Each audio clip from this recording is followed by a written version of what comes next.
সাইয়্যিদুল মুরসালিন ওয়া আলা আলিহি ওয়া সাহবিহি আজমাইন। আমাদের নিয়মিত টেলিকনফারেন্স শুরু হতে যাচ্ছে। আজকে রয়েছে মহাগ্রন্থ আল কুরআন থেকে আমাদের নির্ধারিত দার্স। তো প্রথমে তেলাওয়াত ও তরজমা করবে সূরা আলে ইমরানের 190 থেকে 194 নম্বর আয়াত পর্যন্ত আমাদের বোন তাবাসসুম। সূরা আলে ইমরান 190 থেকে 194 তেলাওয়াত ও তরজমা করে শোনাবে আমাদের বোন তাবাসসুম। السلام عليكم ورحمة الله وبركاته. وعليكم السلام ورحمة الله.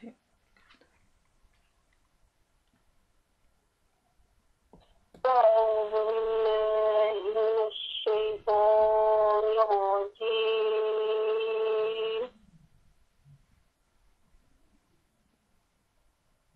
بسم الله الرحمن الرحيم.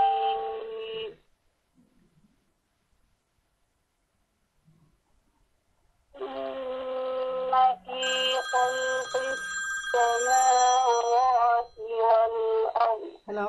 واختلاف الليل والنهار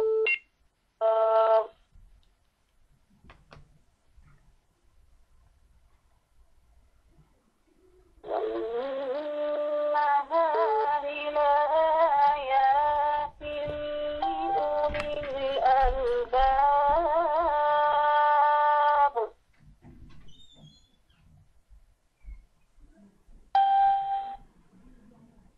الذين يذكرون الله قياما وقعودا وعلى جنوبهم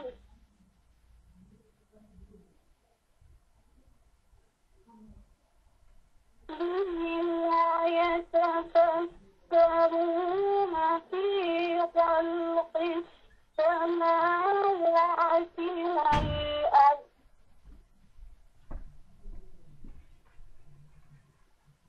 ربنا ما خلقت هذا باطلا سبحانك فقنا عذاب النار.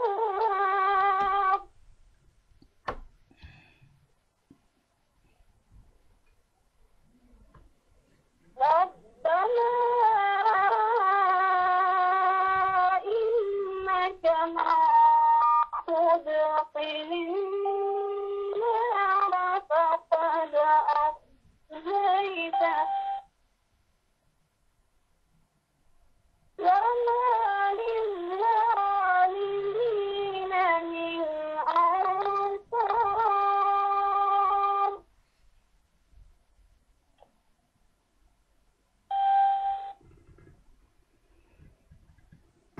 ربنا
9 নম্বর আয়াত থেকে 194 পর্যন্ত আয়াত পর্যন্ত।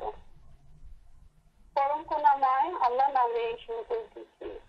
পৃথিবী ও আকাশের সৃষ্টি এবং রাত ও দিনের পালাক্রমিক যাওয়া আসার মধ্যে যে সমস্ত বুদ্ধিমান লোক উঠতে বসতে ও শয়নে সব অবস্থায় আল্লাহকে স্মরণ করে এবং আকাশ ও পৃথিবীর ঘটনাকে নিয়ে চিন্তা ভাবনা করে, তাদের জন্য রয়েছে বহুতর নির্দেশন। তারা আপনাকে বলে ওঠে, হে আমাদের রব, হে আমাদের প্রভু, এসব তুমি অনর্থক ও উদ্দেশ্যবিহীনভাবে সৃষ্টি করনি। কাজে ও নিরর্থক কাজ করা থেকে তুমি পাক পবিত্র মুক্ত। কাজে হে প্রভু, জাহান্নামের আযাব থেকে আমাদের রক্ষা করো। তুমি যাকে জাহান্নামে ফেলে দিয়েছ তাকে আসলে বড়ই লাঞ্ছনা ও অপমানের মধ্যে ফেলে দিয়েছ এবং এহেন জালেমদের কোনো সাহায্যকারী হবে না। হে আমাদের মালিক, আমরা একজন আহ্বানকারীর আহ্বান শুনেছিলাম। তিনি ঈমানের দিকে আহ্বান করছিলেন। তিনি বলছিলেন, তোমরা নিজেদের রবকে মেনে নাও। আমরা তার আহ্বান গ্রহণ করেছি। কাজে হে আমাদের প্রভু, আমরা যেসব গুনাহ করছি তা মাফ করে দাও। আমাদের মধ্যে যেসব অসৎ বৃত্তি আছে সেগুলো আমাদের থেকে দূর করে দাও এবং নেক লোকদের সাথে আমাদের শেষ পরিণতি দান করো। হে আমাদের রব, তোমার রসুলদের মাধ্যমে তুমি যেসব ওয়াদা করেছ আমাদের সাথে সেগুলো পূর্ণ করো এবং কিয়ামতের দিন আমাদের লাঞ্ছনার গর্তে ফেলে দিও না। নিঃসন্দেহে তুমি ওয়াদা খেলাপ করে নাও। আল্লাহ যা বলেছেন সত্য বলছেন। এখন আমি আপনাদেরকে সূরা আলে ইমরানের 190 নম্বর আয়াত থেকে 194 নম্বর আয়াত পর্যন্ত তেলাওয়াত এবং তর্জমা করে শোনালাম। এখন আমাদের আপার প্রক্রিয়া ডাক্তার মালিকা বেগম ওনার সংক্ষিপ্ত দাস পেশ করবেন। জাযাকাল্লাহু খাইরান। আলহামদুলিল্লাহ, আমরা সূরা আলে ইমরানের 190 থেকে 194 নম্বর আয়াত পর্যন্ত তেলাওয়াত ও তর্জমা শুনলাম বোন তাবাসসুমের কণ্ঠে। তো এখন আমি এর উপর সংক্ষিপ্ত দার্স পেশ করার চেষ্টা করব। আল্লাহ সুবহানাহু ওয়া তাআলা আমাকে যতটুকু তৌফিক দান করেন। ওমা তৌফিকি ইল্লা বিল্লাহ, আলাইহি তাওয়াক্কালতু ও ইলাইহি উনীব। অত্যন্ত গুরুত্বপূর্ণ সূরা আলে ইমরানের শেষের দিকের এই আয়াতগুলো বান্দার পক্ষ থেকে আল্লাহ তাআলার কাছে খুবই সুন্দর দোয়া এবং শেষ অংশে যেটা আমরা আগামী দিন ইনশাআল্লাহ আলোচনা করব, এই দোয়া যে আল্লাহ তাআলা কবুল করে নিয়েছেন এবং এর বিনিময়ে তিনি কি দিবেন, সূরা আলে ইমরানের পরবর্তী আয়াতগুলোতে এর বর্ণনা আসছে। আল্লাহ সুবহানাহু ওয়া তাআলার কাছে এই দোয়া চাই, আমরা যা আলোচনা করব, যা শুনব, আমরা যেন হৃদয় দিয়ে তা উপলব্ধি করি এবং নিজেদের বাস্তব জীবনে আমল করার চেষ্টা করি এবং এই কোরআনের মাধ্যমে আমাদের জীবনকে পরিশুদ্ধ করে আমরা যেন জান্নাত পর্যন্ত পৌঁছাতে পারি। আল্লাহ সুবহানাহু ওয়া তাআলা আমাদের সবাইকে কবুল করুন। এই দোয়া নিয়ে আমি আজকের আলোচনা শুরু করতে যাচ্ছি। 190 নম্বর আয়াতে আল্লাহ সুবহানাহু ওয়া তাআলা ইরশাদ করেন, পৃথিবী ও আকাশের সৃষ্টি এবং রাত ও দিনের পালাক্রমে যাওয়া আসার মধ্যে যে সমস্ত বুদ্ধিমান লোক উঠতে বসতে ও শয়নে সব অবস্থায় আল্লাহকে স্মরণ করে এবং আকাশ ও পৃথিবীর গঠনাকৃতি নিয়ে চিন্তা ভাবনা করে, তাদের জন্য রয়েছে বহুতর নিদর্শন। অত্যন্ত গুরুত্বপূর্ণ এই আয়াতখানি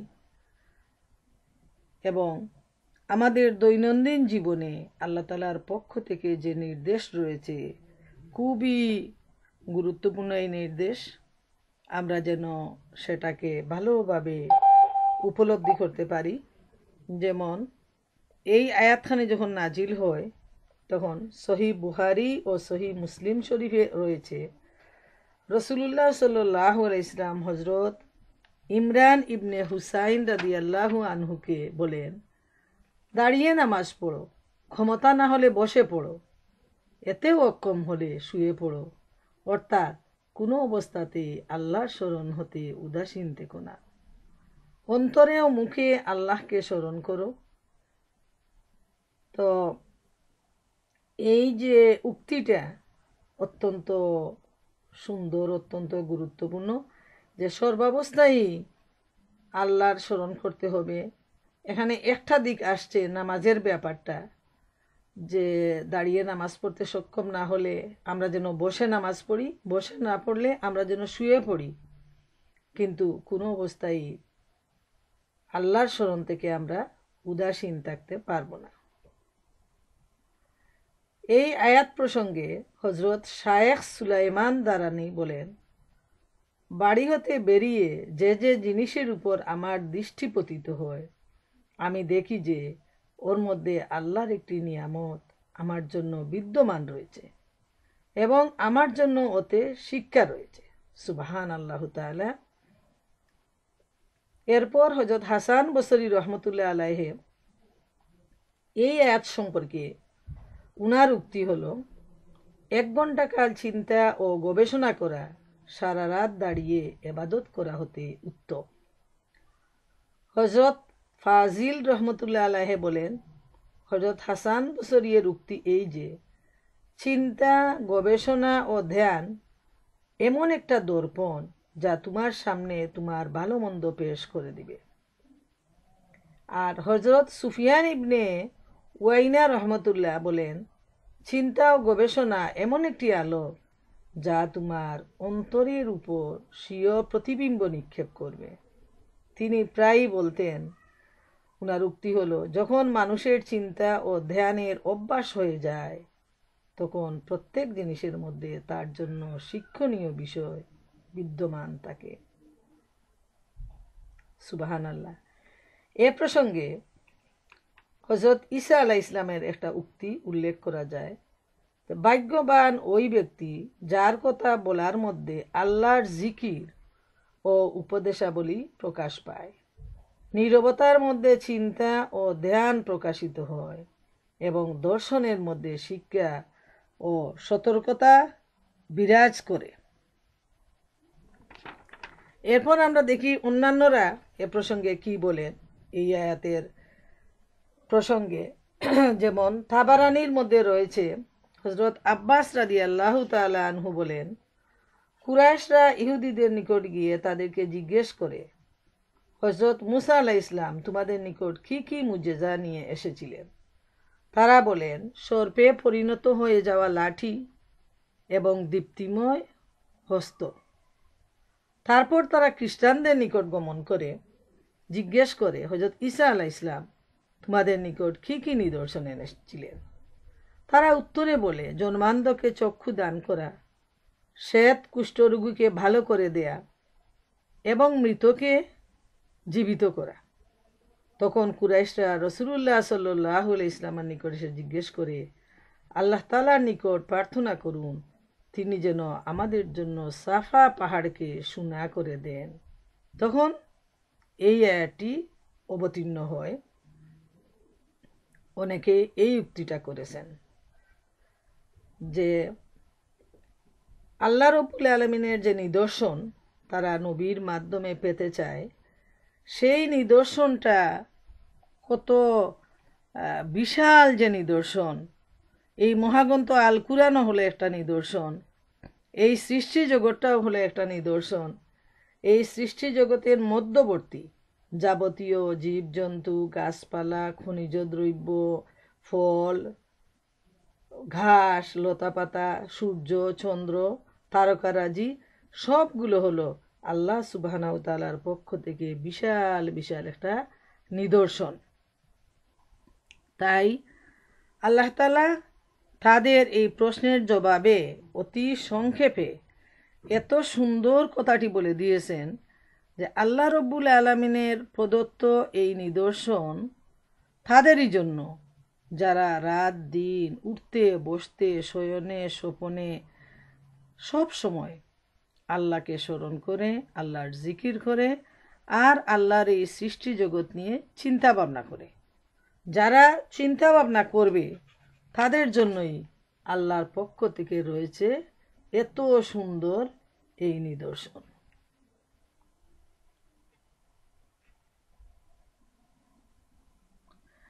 এবং এই নিদর্শন আমরা যেটা নিজেরা নিজেদের জীবনে আমল করার চেষ্টা করব এবং এখান থেকে শিক্ষা নেয়ার জন্য আমরা নিজেদের জীবনে বাস্তবায়ন করার জন্য চেষ্টা করব, সেটা হলো এই আয়াতের মাধ্যমে আমাদের কাছে এটা পরিষ্কার যে আল্লাহর এই বিশ্ব ব্রহ্মাণ্ডই হচ্ছে আল্লাহ সুবহানাহু ওয়া তাআলার পক্ষ থেকে দুনিয়ার মানুষের জন্য নিদর্শন।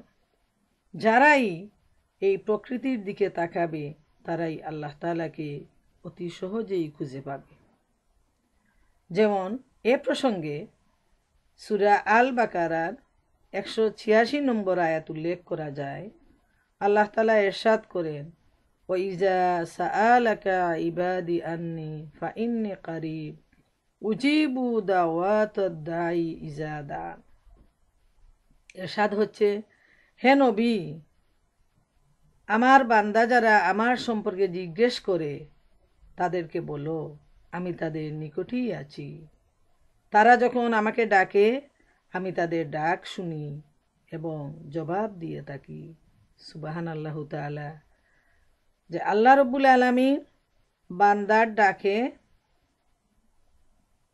বান্দার জবাব দিয়ে থাকেন এবং আমাদের ডানে বামে আমাদের সারগের চাইতেও নিকটে রয়েছেন মহান আল্লাহ রব্বুল আলামিন। যারাই থাকাবে, যারাই খুঁজবে আল্লাহ তাআলাকে, তারাই তার অতি নিকটে আল্লাহ রব্বুল আলামিনকে খুঁজে পেয়ে যাবে। এজন্য আল্লাহ তাআলা এখানে নির্দেশ দিচ্ছেন যে তারাই বুদ্ধিমান লোক যারা উঠতে বসতে শয়নে সব সময় আল্লাহর স্মরণ করে। এখানে একটি বিষয় লক্ষ্য করা প্রয়োজন। এই জিকির শব্দটা, জিকির শব্দের অর্থ বিভিন্নভাবে এর আসছে, এর অর্থটা অনেক ব্যাপক। জিকির শব্দের অর্থ হলো স্মরণ করা, জিকির শব্দের অর্থ হলো তাসবিহ করা, জিকির শব্দের অর্থ হলো আল্লাহ রব্বুল আলামিনের ধ্যান করা। কিন্তু আসল ব্যাপার যেটা, যে শুধু তসবিহ হাতে নিয়ে কেউ যদি সারাক্ষণ হাজার হাজার তসবিহ পড়ে সুবহানাল্লাহ আলহামদুলিল্লাহ, সেটাও একটা তসবিহ, সেটাও আল্লাহর স্মরণ, আল্লাহর ধ্যান।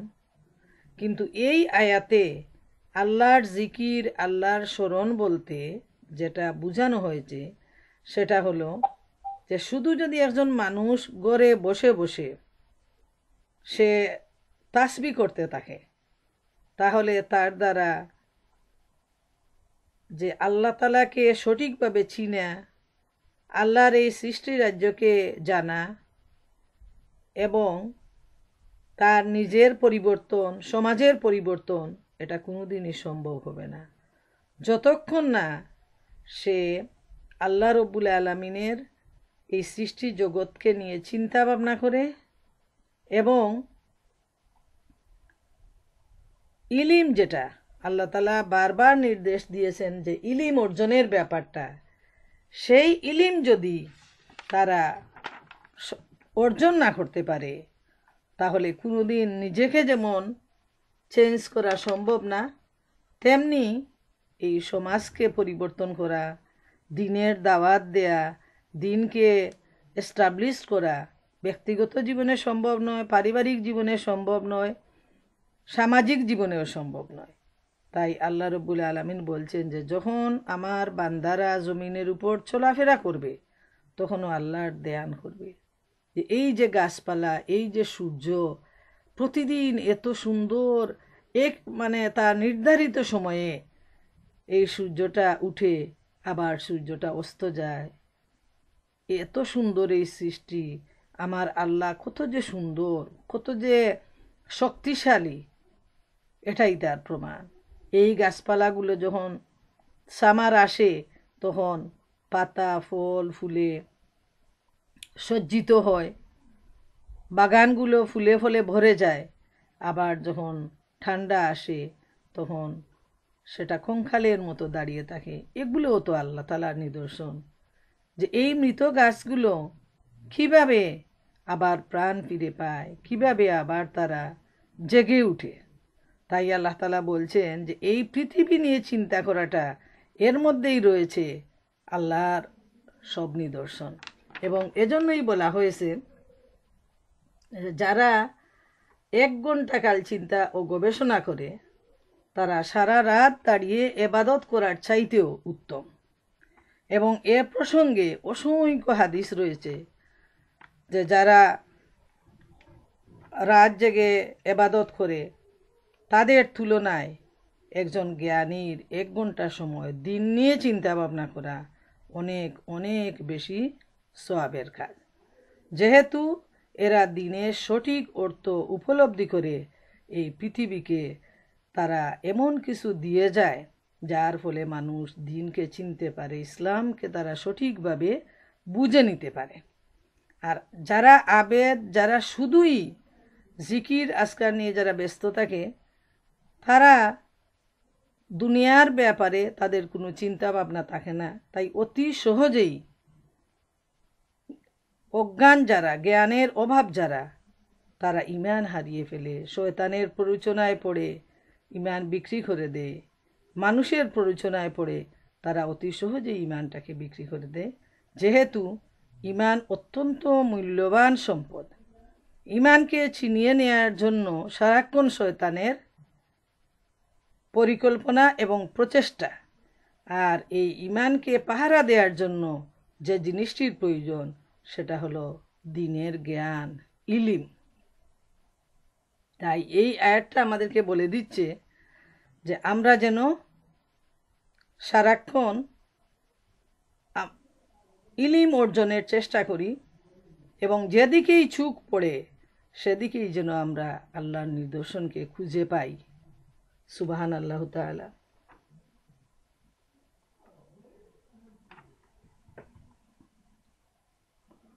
এরপর আল্লাহ তাআলা ইরশাদ করেন যে তারা যখন আল্লাহর এই নিদর্শন দেখে, তখন তারা আপনা আপনি বলে উঠে, হে আমাদের রব, এসব তুমি অনর্থক ও উদ্দেশ্যবিহীন সৃষ্টি করনি। বাজে ও নিরর্থক কাজ করা থেকে তুমি পাক ও পবিত্র। কাজেই হে প্রভু, জাহান্নামের আযাব থেকে আমাদের রক্ষা করো। সুবহানাল্লাহ। আল্লাহ তাআলা আমাদেরকে শিখিয়ে দিচ্ছেন যে যখনই আমরা আল্লাহ রাব্বুল আলামিনের এই সুন্দর সৃষ্টির দিকে তাকাবো, যখন আমরা সাগরের পাড়ে দাঁড়িয়ে সাগরের ঢেউয়ের কলতান শুনব, একটা ফুল গাছের দিকে তাকিয়ে এত সুন্দর ফুলের সৌন্দর্য উপভোগ করব, এই পূর্ণিমার ছাদে পরিষ্কার আকাশের দিকে তাকিয়ে যখন আমাদের অন্তর আত্মা আনন্দে আপ্লুত হয়ে আসে, তখন যেন আমরা বলে উঠি, রব্বানা মা খালাকতা হাযা বাতিলা সুবহানাকা ফাকিনা আযাবান্নার। আল্লাহ তাআলা তা আমাদেরকে শিখিয়ে দিয়েছেন যে এই পৃথিবী আল্লাহ তাআলা উদ্দেশ্যহীনভাবে সৃষ্টি করেন নাই। আল্লাহ তাআলা সব সময় বাজে কাজ থেকে পবিত্র ও মুক্ত। আমরা যেন এটা অন্তর থেকে আমরা বিশ্বাস করি। তো এই আয়াত প্রসঙ্গে লুকমান হাকিমের জ্ঞানপূর্ণ যে উক্তিটা, সেটা আমরা উল্লেখ করতে পারি। তিনি বলছেন, নির্জনবাস যার যত বেশি হয়, তার চিন্তা, ধ্যান, পরিণামদর্শিতা তত বেশি হয়। যে পরিমাণ এটা বেশি হয়, ওই পরিমাণ সেই রাস্তা মানুষের উপর খুলে যায় যা তাকে জান্নাতে পৌঁছে দেয়। সুবহান আল্লাহ। এত সুন্দর কথা লুকমান হাকিমের, যে যত বেশি নীরবে আল্লাহ তাআলার ধ্যান এবং চিন্তায় মশগুল থাকবে, তার হৃদয়টা তত খুলে যাবে, জান্নাতের রাস্তা তার জন্য সহজ হয়ে যাবে এবং এই আল্লাহ রাব্বুল আলামিনের জন্য তার যে ধ্যান, গবেষণা, চিন্তা, এটা তাকে জান্নাতে পৌঁছে দিবে। সুবহানাল্লাহ, সুবহানাল্লাহ। এই জন্য আল্লাহ তাআলা সূরা মুমিন উনি বলছেন যে মুমিনের একটা গুণ হলো সে অনর্থক ও বাজে কথা থেকে দূরে থাকে। যারা বাজে কথায় মশগুল হয় তারা কিন্তু আল্লাহর ধ্যান, আল্লাহর গবেষণায় থাকতে পারে না। এবং যে মস্তিষ্ক নীরব থাকে, যে মস্তিষ্ক আজে বাজে বিষয় নিয়ে চিন্তা ভাবনা করে না, তারাই আল্লাহ রব্বুল আলামিনের ধ্যানে ব্যস্ত থাকে এবং এই ধ্যান তার ইলিম বাড়ায় দেয়, তার অন্তর খুলে যায় এবং সে জান্নাত পর্যন্ত পৌঁছায় যায়। সুবহানাল্লাহু তাআলা।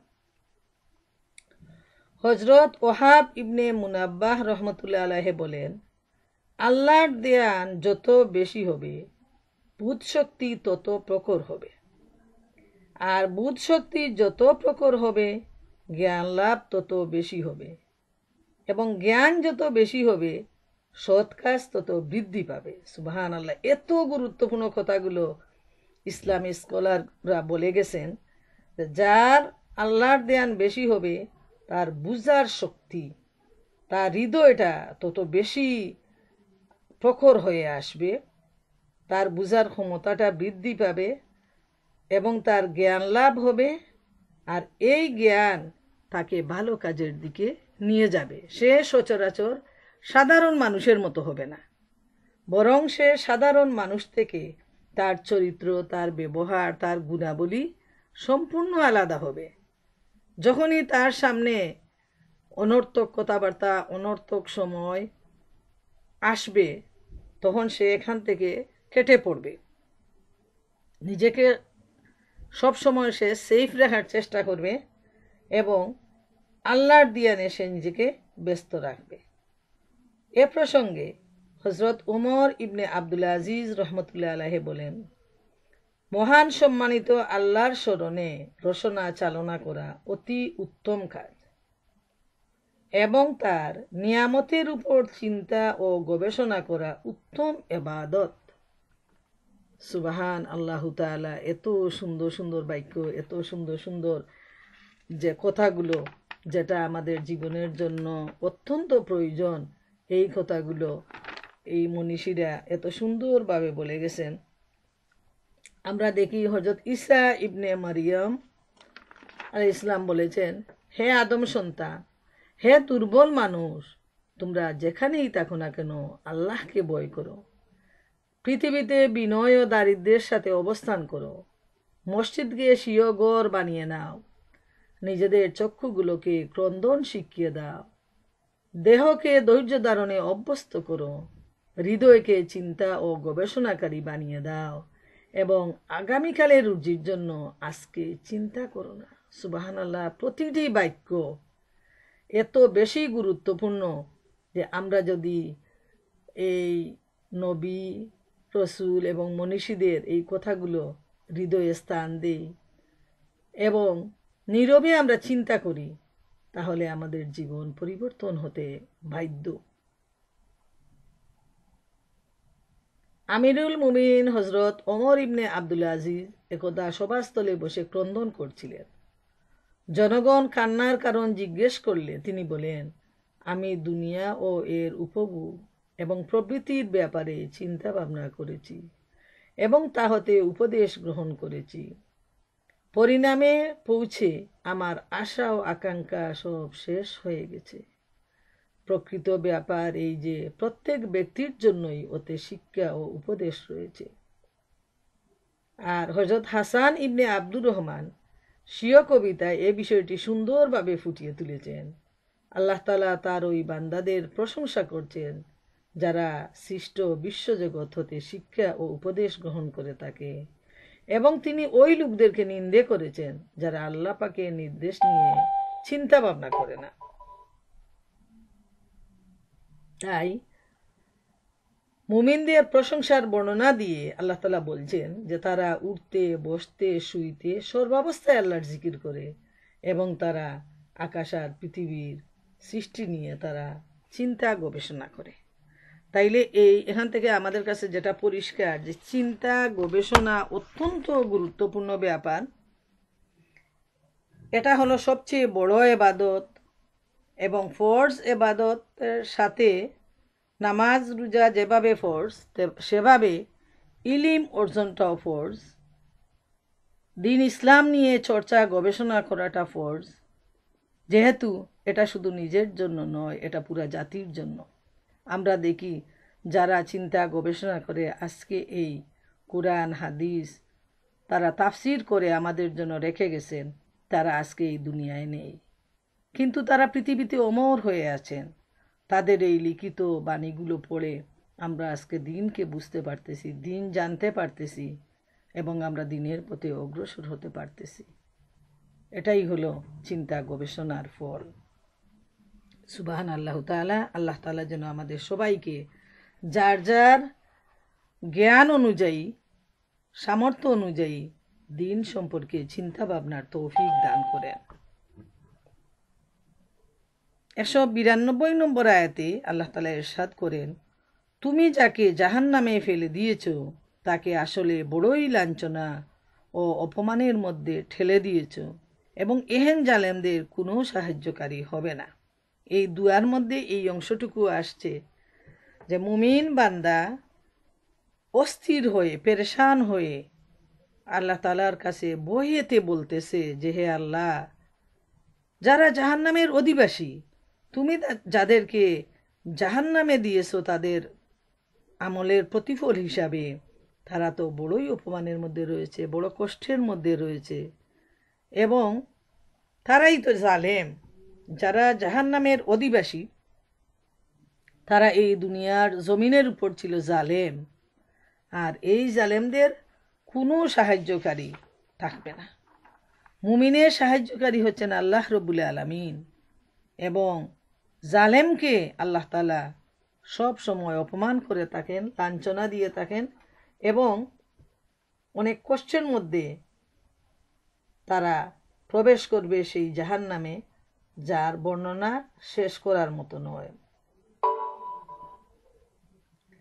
জাহান্নামে যখন এই জালেমদেরকে ফেলে দেয়া হবে তখন তাদেরকে সাহায্য করার মতো আর কেউ থাকবে না, তাদেরকে কেউ ছাড়িয়ে নিতে পারবে না, এই শাস্তি থেকে কেউ রক্ষা করতে পারবে না।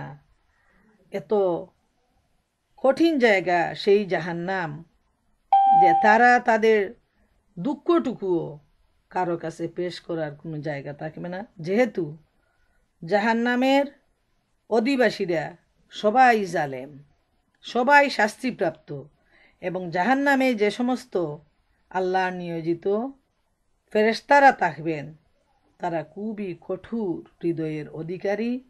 তাদেরকে আল্লাহর পক্ষ থেকে যে অর্ডার দেয়া হবে, যে শাস্তির জন্য বলে দেয়া হবে, তারা এত কঠোরতার সাথে আল্লাহর সেই হুকুম পালন করবেন যে জাহান্নামীদের এত চিৎকার, এত কান্নাকাটি তাদের কানে প্রবেশ করবে না। সহিহ হাদিসে রয়েছে যে তারা খালা থাকবে, তারা অন্ধ থাকবে, যাতে তাদের কানে এই কান্নাকাটি প্রবেশ না করে, তারা যেন তাদের এই দুঃখ যাতনা যেন চোখে দেখতে না পায়। এইভাবে আল্লাহ রব্বুল আলামিন জাহান্নামীদেরকে আগুনে পুড়ায়ে শাস্তি দিবেন, এবং এরপর ফেরেশতাদের মাধ্যমে তাদেরকে হাতুড়ি পিটানো হবে। তারা পানি পানি করে যখন পানি চাইবে তখন তাদেরকে ফুটন্ত পুষ দেয়া হবে, খাবার চাইলে তাদেরকে জাক্কুম নামক ঘাস দেয়া হবে। এইভাবে তাদেরকে শাস্তির পর শাস্তি দেয়া হবে। এরপরে এরশাদ হচ্ছে, হে আমাদের মালিক, আমরা একজন আহ্বানকারীর আহ্বান শুনেছিলাম, তিনি ঈমানের দিকে আহ্বান করছিলেন।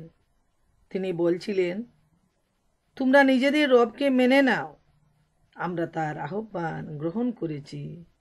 কাজেই হে আমাদের প্রভু, আমরা যেসব গুনাহ করেছি তা মাফ করে দাও।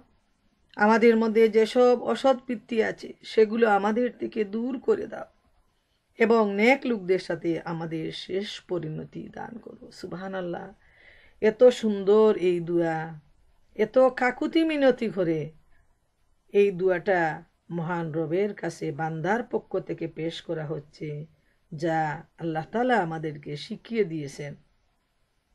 এই দোয়ার মর্মবাণী এত বেশি গুরুত্বপূর্ণ যে আমরা দোয়াটা শিখে নিয়ে যখন আল্লাহর কাছে হাত উঠাবো তখন যেন শুধু ঠোঁট আর জিহ্বা নয়, অন্তর দিয়ে আমরা যেন তাকে উপলব্ধি করি আমরা যা আল্লাহর কাছে চাইতেছি, এবং এই চাওয়াটা যেন আমাদের হাত, পা, চোখ, সমস্ত বডি এবং অন্তর দিয়ে যেন হয়।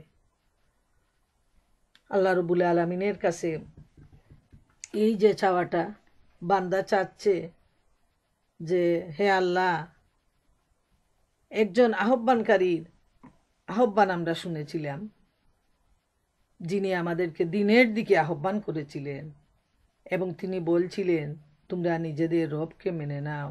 আমরা সেই আহ্বান গ্রহণ করেছি। এই আহ্বানকারী হচ্ছেন আল্লাহ রসুল সাল্লাল্লাহু আলাইহি ইসলাম। হয়তো প্রশ্ন আসতে পারে যে আমাদের কানে তো সেই আহ্বান আসে নাই, অনেক আগেই তো রসুল দুনিয়া থেকে বিদায় নিয়েছেন। কিন্তু এই মহাগ্রন্থ আল কুরআন, আল হাদিস হলো রসুলের পক্ষ থেকে আহ্বান, এবং এই আহ্বান দুনিয়ার প্রতিটি মানুষের কানে কানে পৌঁছে গেছে। আজকের এই টেকনোলজির যুগে সেই আফ্রিকার জঙ্গলের ভিতরেও যদি বসে কেউ বলে যে আমি শুনি নাই, সেটাও বিশ্বাস করা হবে না, যেহেতু তারা না শোনার বাণী করতেছে। তাই এই ব্যাপারে আমরা সাক্ষ্য দিচ্ছি যে আমরা রসুলের আহ্বান শুনেছি। তিনি আমাদেরকে বলেছেন যে তোমরা তোমাদের নিজেদের রবকে মেনে নাও। আমরা সাথে সাথে সেটা গ্রহণ করে নিয়েছি, এবং আমরা আল্লাহ তাআলার কাছে এই দোয়া করতেছি যে হে আমাদের প্রভু, আমরা যেসব গুনাহ করেছি তা মাফ করে দাও, আর আমাদের মধ্যে যেসব অসৎ বৃত্তি, কুপ্রবৃত্তি, পাপ আছে সেগুলো আমাদের থেকে দূর করে দাও। এটা হলো আল্লাহর কাছ থেকে বান্দার আবেদন। আমরা উঠতে, বসতে, চলতে, ফিরতে, কথা বলতে আমরা গুনাহের মধ্যে নিমজ্জিত হয়ে আছি। মুখে কোনো ট্যাক্স নেই, কথা বলতে পয়সা দেয়া লাগে না, তাই মানুষ যা খুশি আল্লাহ দেয়া এই নিয়ামত জবান থেকে সে তাই বলে থাকে। জবানের হক হলো আমরা যেন ভালো কথা বলি, আল্লাহর গুণগান গাই, আল্লাহর ইবাদত করি, মানুষকে আল্লাহর দ্বীনের প্রতি আহ্বান করি, মানুষের সাথে ভালো আচরণ করি। কিন্তু আমরা দেখি মানুষ অতি সহজেই মানুষের সাথে হিংসা, বিদ্বেষ, পরনিন্দা, অন্যায়, অবিচার এসব করে থাকে। তার চেয়েও জালেম যারা, তারা অনর্থক মানুষের ক্ষতি সাধন করে দর্শন, বেবিচার, চুরি, ডাকাতি, রাহাজানি, হাইজেক এগুলো নিয়েই তাদের জীবনপাত হয়। তাই আল্লাহ তাআলার কাছে আমাদেরকে চাইতে হবে, এই গুনার কথাটা মনে করে করে আমরা আল্লাহ তাআলার কাছে চাইব যে রব্বুল আলামিন, আমাদের জীবনে আমরা এত গুনাহ করেছি যেটা আমরা বর্ণনা করেও শেষ করতে পারবো না। ইয়া রব্বুল আলামিন, তুমি আমাদের জীবনের গুনার দিকে না তাকিয়ে আমাদেরকে দয়া করে মাফ করে দাও, এবং যারা তোমার প্রিয় বান্দা, যারা নেক, যারা পরহেজগার, তাদের সাথে আমাদের হাসর করো। এই দোয়াটা যেমন অন্তর দিয়ে করতে হবে, বাস্তবেও আমাদেরকে ভালো ভালো মানুষের সাথে আমাদের মিলেমিশে চলতে হবে, তাদের থেকে আমাদেরকে এক্সাম্পল নিতে হবে। ভালো মানুষের যে ভালো কাজগুলো আছে সেগুলো আমাদেরকে অনুসরণ করতে হবে, যাতে আমরা অন্যায়ের দিকে না যাই। এ প্রসঙ্গে মহানবীর বাণী এত সুন্দর, তিনি বলছেন যে ভালো বন্ধু হলো আতর ব্যবসায়ীর সমান। তার কাছে গেলে সে যদি আতর নাও দে, তবু আতরের ঘ্রাণে মন মস্তিষ্ক প্রফুল্ল হয়ে ওঠে। আর মন্দ বন্ধু হলো সেই খামারের দোকানের সমান। তার কাছে গেলে আগুনে যদিও না পুড়ায়, তবে একটা দুর্গন্ধ আসবে এবং আগুনের ফুলকি এসে তোমার গায়ে চিঠা লাগারই সম্ভাবনা, ময়লা লাগার সম্ভাবনা। এখান থেকে আমরা বুঝতে পারি যে মন্দ মানুষের সাথে উঠা বসা করা, মেলামেশা এবং বন্ধুত্ব করার চাইতে তাদেরকে ইগনোর করা সবচেয়ে গুরুত্বপূর্ণ, নিজেকে দুনিয়া এবং আখেরাতে সেভ করার জন্য। আর সব সময় দিনদার নেক মানুষের সাথে উঠা বসা, মেলামেশা, বন্ধুত্ব করা আমাদের জন্য গুরুত্বপূর্ণ। অন্য হাদিসে আসছে, যারা দুনিয়ায় যাদের সাথে উঠা বসা করে, হাসরেও তাদের একই সাথে তাদের হাসর হয়। যেমন এই আয়াত থেকেও এই হাদিসের সাথে সাদৃশ্য রয়েছে। এখানে দুয়া যে নেক লোকদের সাথে আমাদের শেষ পরিণতি দান করো। তো এই হাদিসটাও হলো, যারা নেক মানুষের সাথে উঠা বসা করে সেই নেক মানুষের সাথে তাদের হাসর হয়, তাদের শেষ পরিণতি হয়। তাই খুব গুরুত্বপূর্ণ এই আয়াত এবং আয়াত প্রসঙ্গে এই হাদিসগুলো, যে আমরা যদি ভালো মানুষের সাথে, দিনদার মানুষের সাথে উঠা বসা করি, তার কাছ থেকে আমরা কুরআনের বাণী শুনবো, হাদিসের বাণী শুনবো, কল্যাণমূলক কথা শুনবো এবং অন্যায় থেকে বেঁচে থাকার আহ্বান আমরা তার কাছ থেকে শুনতে পারব। আর যদি মন্দ লোক হয়, তাহলে যত মন্দ কাজই হোক তার কাছে কোনো সরিষা পরিমাণও দোষ নয়, এবং সে আপনাকে মন্দ পরিণতির দিকে নিয়ে যাবে।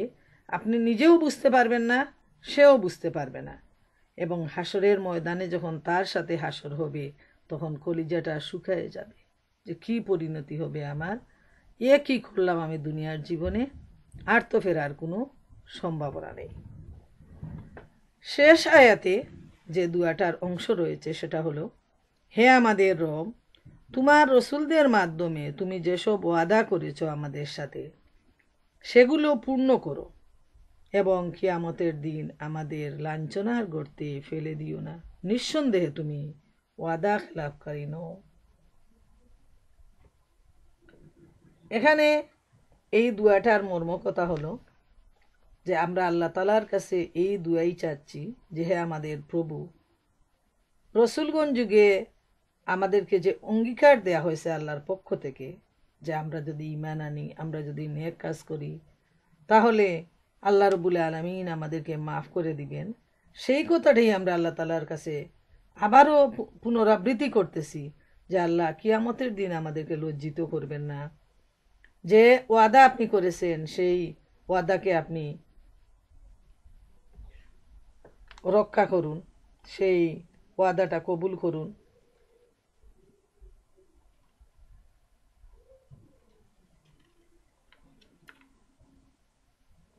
এই লজ্জাটা কিয়ামতের দিন যে যারা জালেম তাদেরকে যেভাবে লজ্জিত করা হবে, যেমন রাসূলুল্লাহ সাল্লাল্লাহু আলাইহি ওয়াসাল্লাম বলেন, বান্দার উপর লজ্জা, অপমান, শাসন, গর্জন এত বেশি বর্ষিত হবে এবং আল্লাহ তাআলার সামনে দাঁড় করিয়ে তাদেরকে এমনভাবে অপদস্থ করা হবে যে তারা কামনা করবে যদি আমাদেরকে জাহান্নামেই নিক্ষেপ করা হতো।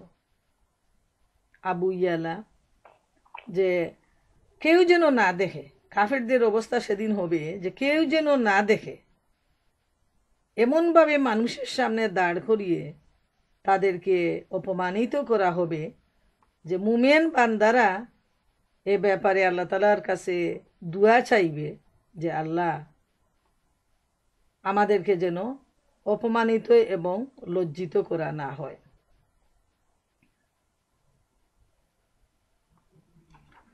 এরপর আসে হাদিস শরীফে হযরত আয়েশা রাদিয়াল্লাহু তাআলা আনহা থেকে বর্ণিত, তিনি বলেন যে একবার সাহাবায়ে কেরামরা হযরত ইবনে ওমর বলেন যে তিনি আয়েশা রাদিয়াল্লাহু তাআলা আনহার কাছে আসেন এবং বলেন, আম্মা জান, আপনার নিকট আমাদের আগমনের কারণেই যে আমরা আপনাকে জিজ্ঞেস করতে চাই, রাসূলুল্লাহ সাল্লাল্লাহু আলাইহি ওয়াসাল্লামের কোন কাজটি আপনার নিকট বেশি বিস্ময়কর মনে হয়েছিল? হযরত আয়েশা রাদিয়াল্লাহু তাআলা আনহা কেঁদে ফেলেন এবং বলেন, তার সমস্ত কাজই অদ্ভুত ছিল। আচ্ছা, একটি ঘটনা শুনো। একদা রাতে আমার পালায় রাসূলুল্লাহ সাল্লাল্লাহু আলাইহি ইসলাম আমার নিকট আগমন করেন এবং আমার সঙ্গে শয়ন করেন। অতঃপর তিনি আমাকে বলেন, হে আয়েশা, আমি আমার প্রভুর কিছু ইবাদত করতে চাই, সুতরাং আমাকে যেতে দাও। আমি বলি, হে আল্লাহ রাসূল সাল্লাল্লাহু আলাইহি ইসলাম, আল্লাহর শপথ, আমি আপনার নৈকট্য কামনা করি এবং এও কামনা করি যে আপনি যেন মহাসম্মানিত আল্লাহর ইবাদত করেন। তিনি উঠে পড়েন এবং একটি মশক হতে পানি নিয়ে হালকা অজু করেন। এরপর নামাজের জন্য দাঁড়িয়ে যান। তারপর তিনি কাঁদতে আরম্ভ করেন এবং এত কাঁদেন যে তার দাড়ি মুবারক ভিজে যায়। অতঃপর তিনি সেজদায় পড়ে যান এবং এত কাঁদেন মাটি ভিজে যায়। তারপরে তিনি কাত হয়ে শুয়ে পড়েন এবং কাঁদতেই থাকেন। অবশেষে হযরত বিলাল রাদিয়াল্লাহু তাআলা আনহু এসে নামাজের জন্য আহ্বান করেন এবং তার নয়নে অশ্রু দেখে জিজ্ঞেস করেন, হে আল্লাহর সত্য রাসূল সাল্লাল্লাহু আলাইহি ওয়াসাল্লাম, আপনি কাঁদছেন কেন? আল্লাহ পাক তো আপনার পূর্বের ও পরের সমস্ত পাপ মার্জনা করে দিয়েছেন। তিনি বলেন, হে বিলাল, আমি কাঁদব না কেন?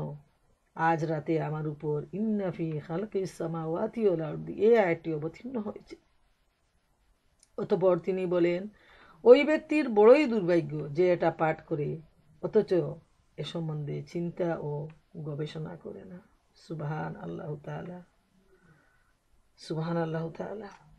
তাইলে এখান থেকে এত সুন্দর হযরত আয়েশা রাদিয়াল্লাহু তাআলা আনহার এই বাণীটুকু, যে যখন সাহাবায়ে কেরামরা তাকে জিজ্ঞেস করেন তখন তিনি এই রাতের ঘটনাটি বর্ণনা করেন এবং আমরা দেখতে পাই রসুলের জীবন থেকে তিনি প্রায় রাতই তাহাজ্জুদের নামাজ এত দীর্ঘ পড়তেন যে তার পা মুবারক ফুলে যেত।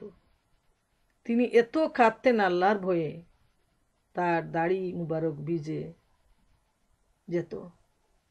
সাহাবায়ে কেরামরা যখন জিজ্ঞেস করতেন, ইয়া রাসূলুল্লাহ সাল্লাল্লাহু আলাইহি ওয়াসাল্লাম, আপনার তো আগের পিছনের সমস্ত গুনাহ মাফ করে দেয়া হয়েছে, তাইলে আপনি এত পরিশ্রম করছেন কেন? তখন তিনি বলতেন, আমি কি আল্লাহর শুকরগুজার বান্দা হব না? প্রিয় মা বোনেরা আমার, মাত্র 4টা আয়াত, 5টা আয়াত আমি আপনাদের সামনে প্রায় ঘন্টা ব্যাপী আলোচনা করলাম এবং এই আয়াতগুলা নিয়ে আরও দীর্ঘ সময় আলোচনা করা যায়। এত গুরুত্বপূর্ণ আয়াত, এত গুরুত্বপূর্ণ এই দোয়া এবং এই দোয়ার জবাব রয়েছে পরবর্তী আয়াতগুলোতে। ইনশাআল্লাহ আমরা আগামী দিন আমরা যে দোয়া করেছি আল্লাহর শিখানো, সেই দোয়ার জবাবটা আমরা দেখব আল্লাহ তাআলা আমাদেরকে কি জবাব দিচ্ছেন।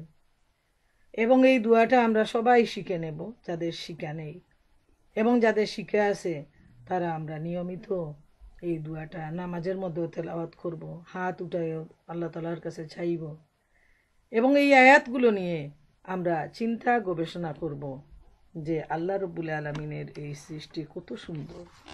এবং শুধু নামাজে দাঁড়িয়ে আর তসবিহ হাতে নিয়ে পড়ার নামই ইবাদত নয়, বরং এই সৃষ্টি নিয়ে চিন্তা ভাবনা করা হচ্ছে আরও বড় ইবাদত। আমরা যখন সৃষ্টির দিকে তাকাই তখন অভিভূত হয়ে যাই। এত বিশাল প্রাণী এই সাগরের পানির নিচে লুকিয়ে রয়েছে। এগুলার প্রতিদিনের খাদ্য সম্ভার আল্লাহ রাব্বুল আলামিন যোগান দিয়ে যাচ্ছে। অথচ আমরা শ্রেষ্ঠ জাতি, সবচেয়ে বেশি বুদ্ধিমান মানুষ, এত টেকনোলজি আমরা আবিষ্কার করেছি, কিন্তু নিজের খাবার, নিজের বাসস্থান, নিজের কাপড় চোপড় যোগান দিতে গিয়ে আমরা সবাই আজ একেবারে অতি ব্যস্ত পেরেশান হয়ে গেছি। সারা দুনিয়া জুড়ে আজকে মানুষের এত হাহাকার। এই পেটের যোগান দেওয়ার জন্যই মানুষ চুরি, ডাকাতি, রাহাজানি করে।